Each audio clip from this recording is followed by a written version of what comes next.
trucks. Sir Handel and Peter Sam had hard work while Skarloey was away.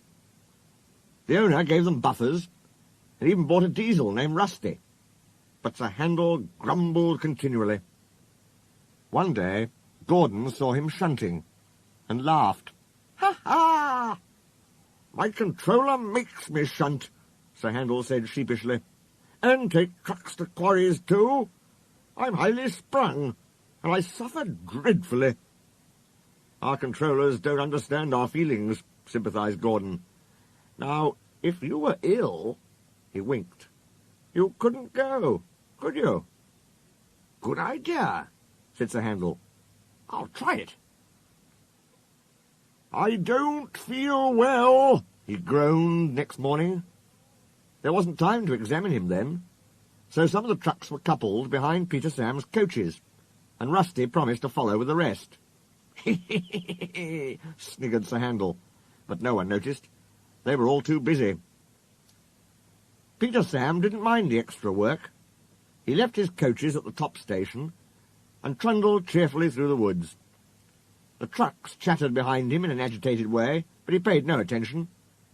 It might have been better if he had. Slates come from quarries high up in the hills. They travel down in trucks on a steep railway called an incline. Empty trucks at the bottom are hitched to a rope.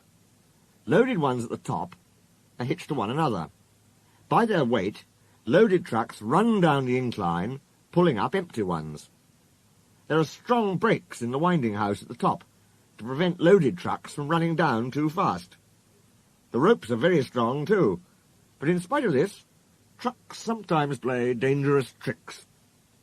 Peter Sam never bumped trucks unless they misbehaved. Sir Handel bumped them even if they were good, so they didn't like him, and played tricks whenever they could. Peter Sam pushed the empty trucks to a siding where his fireman hitched them to a rope. Then, on another siding, he pulled back some loaded trucks. With these in front of him, he stood waiting. More loaded trucks stood at the top of the incline, ready to come down. They couldn't see Peter Sam. They thought he was Sir Handel, and wanted to pay him out. They began to move. "Faster, faster," they grumbled. They reached halfway, gathering speed. "Scrag him! Scrag him!" they yelled. "No, no!" wailed the empty trucks. "It's Peter Sam! It's Peter Sam!" But it was no use. The loaded trucks were straining at the rope. They broke it with a crack. "Hurrah! Hurrah!" they roared, hurtling down the hill. Peter Sam heard them. He shut his eyes. His driver and fireman crouched in his cab. The crash jerked him violently backwards. "Ouch!" he shivered. "I didn't expect a cold bath." The water poured from a channel smashed by flying slates. He was soaked from funnel to cab. "Click, click," he spluttered, and was glad when he heard Rusty's answering toot. "Bust my buffers!" exclaimed Rusty. "What a mess! Never mind, Peter Sam. We'll get you out." He soon pulled him away from the water and the trucks. Peter Sam felt battered. His funnel was cracked and his boiler dented, but he was glad his driver and fireman were unhurt. He thanked Rusty and limped slowly home. Rusty stayed to help clear the wreckage. "I'm sorry about your accident, Peter Sam," said Sir Handel. "I always stand well back.